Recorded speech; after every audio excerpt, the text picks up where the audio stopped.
ዩቲዩብ በከፈለኝ ብር እናቴን ሰርፕራይዝ አረኳት። ሙፋአጃ እና የእናታችሁን ዱአ የአባታችሁን ዱአ በጊዜ ተቀበሉ፣ ሳይረፍድባችሁ በጊዜ። አሰላሙ አለይኩም ወራህመቱላሂ ወበረካቱ። ውድና የተከበራችሁ ውድ ቤተሰቦቼ ሁላችሁም እያላችሁበት አላህ ይጠብቃችሁ ይጠብቀን። ለቤት የመዲስ ሆናችሁ ሰብስክራይብ አድርጉ፣ ቪዲዮውን እስከ መጨረሻው ተከታተሉ።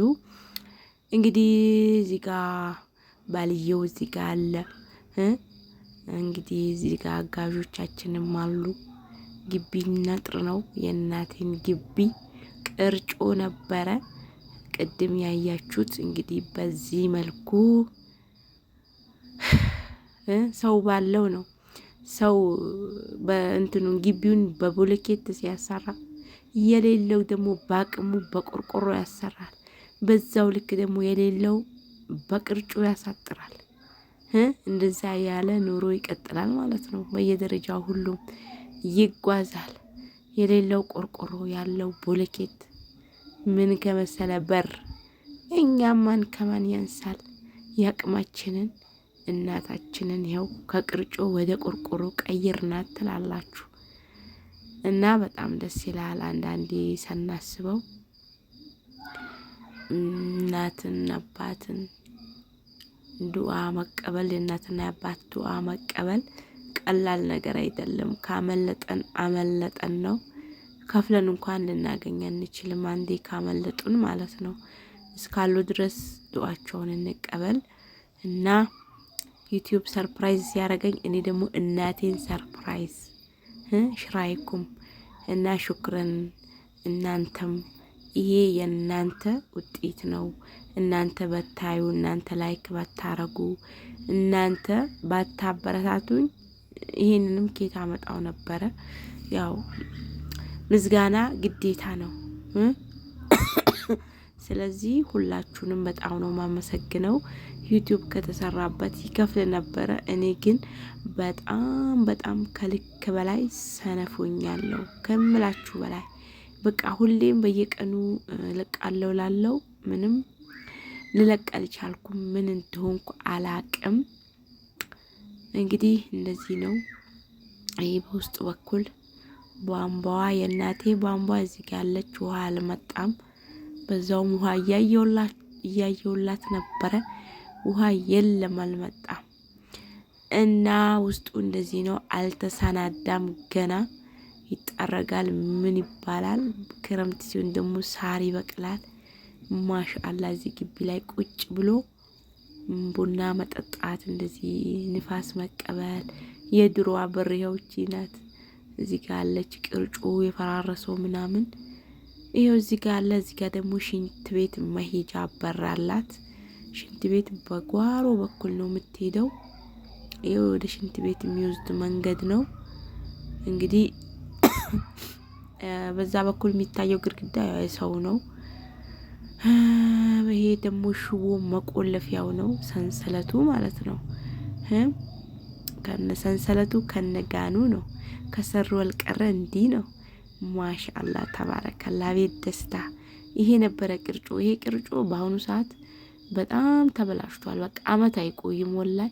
ሜትሩ 1 ሜትር ቅርጮ 140 ብር ነው። በፊት ወፍራም ነበር። አሁን ግን ስስስ አርገውታል። እድሜ የለውም። 1 አመት ሳይቆይ ብስብስ ነው የሚለው፣ ይበሰብሳል ማለት ነው። አሁን ደግሞ ቆርቆሮ፣ ይሄ ቆርቆሮ 36 ቆርቆሮ ነው የጨረሰው ማለት ነው።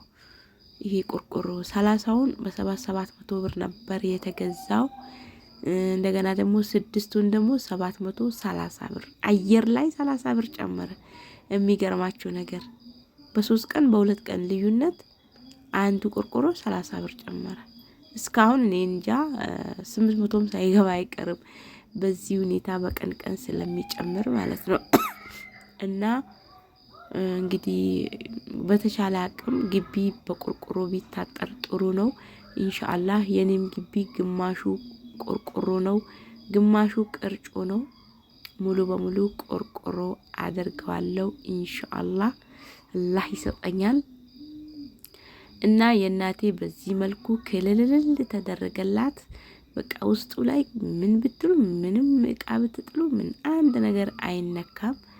በጣም ተበላሽቶ ነበረ ግቢው። እቃ ስታስቀምጥ ይወስዱባታል። የዛሬ አመት የወንድሜንና የአጎቴን ጫማ በር ላይ ወላሂ ውስጥ ላይ ምግብ እየበሉ ቤት ውስጥ በር ላይ ግን አንስቶት ሄደ። የዛሬ አመት ማለት ስሁር ማለት ነው። ረመዳን ነበረ። ስሁራቸውን እየበሉ ከዛ በልተው ሲወጡ አጡት ጫማውን የሁለቱንም ማለት ነው። እና በዚህ ናህል ነበረ። በጣም ግቢው ተበላሽቶ ነበረ። የመንገድ ዳርም ስለሆነ ልጆቹም ተበላሽተዋል። ያገኙት ነገር ለቆላሪው ነው የሚሸጡት። ጀሪካን ያነሳሉ፣ ዘነዘና አይብረቱን ያነሳሉ። በቃ አንድ ነገር አይቀራትም ነበረ። በጣም ተቸግራ ነበረ። አሁን ችግሯ ቀለለላት እና አልሐምዱሊላህ ከዚህም በላይ የምናደርግ ያድርገን። እንግዲህ ቅርጮ ይቅርባችሁ እያንዳንድሽ ዲያስፖራ ማለት ነው። ወይ ቆርቆሮ ወይ ቦለኬት ተሰሩ፣ አለበለዚያ ቅርጮ በየአመቱ ስሩኝ ነው የሚለው። በየአመቱ ቅርጮ መቀየር በየአመቱ ቅርጮ መቀየር ይከብዳል። ሲበሰብስ እንደዚህ ነው የሚለው። ምንም ሳይነካ በራሱ ጊዜ ይበሰብሳል ቅርጮ። እና እንደምን ብላችሁ ሳትመጡ በፊት ግቢያችሁን በቆርቆሮ አሳጥሩ እንዳትቸገሩ ማለት ነው። ቅርጮ አባቱ ይጥፋ። ይሄ በጣም እንደው ለእንትኑም ውበት ይሰጣል ለቤቱ ማለት ነው። ለሰፈሩ ራሱ በጣም ውበት ነው የሚሰጠው። በፊት ዝርክርክ ብሎ ነበረ። በቃ አሁን ቀልጠፍ ብሎ ጽድት ብሏል። ምንም ነገር የለም። አሁን ውስጡ ጽድት ተደርጎ ምናምን ማሻአላ ማድረግ ነው። እና ከዛ ነው በቃ ከዚህ ጫፍ አንስቶ እስከዛ ጫፍ ግጥም ተደረገላት። አልሐምዱሊላህ በጣም ነው ደስ ያለኝ። የስንት ጊዜ ምኞታችን ነበረ፣ ተሳካ አልሐምዱሊላህ። እና ዩቲዩቤንም ደግሞ ጠናክሬ እንዲቀጥልበት ለኔም ዱአ አድርጉልኝ። እናቴም ዱአ አድርጊ። አሚን አሚን ልበልላታለሁ። ቆይ ዱአ አስደርጋታለሁ። እኔ ምን እንደሆንኩ አላቅም ወላሂ። እኔ 80 ሺህ ከፍሎኛል ዩቲዩብ፣ 40 ሺህ ከፍሎኛል፣ 30 ሺህ ከፍሎኛል። እንደዚህ የሚከፍለኝ ዩቲዩብ ለምን እንደሆነ አላቅም። ማልሰራበት ይኸው አሁን አንድ አመቱን ጨርሶ 15,730 ብር ከፈልኩ አመታዊ ክፍያ። እና በጣም እኔ ምን እንደሆንኩ ምን እንደነካኝ ለራሴ ግራ ግብት ብሎኛል። እና ዩቲዩብንም እንድሰራ ለኔም ዱአ አድርጉልኝ። የእናቴንም ዱአ አላህ ሙስተጃባ አድርግልኝ እላችኋለሁ። እናንተም ቤተሰባችሁን የምታስደስቱ አላህ ያድርጋችሁ። ከራሳችሁ ተርፋችሁ ለሰው የምትደርሱ ያርጋችሁ። እና ደና አምሹ፣ ደና ዋሉ፣ ደና ሁኑ። እንግዲህ አላህ ያግዛችሁ። በስራም ያላችሁ እላችኋለሁ። ማሰላማ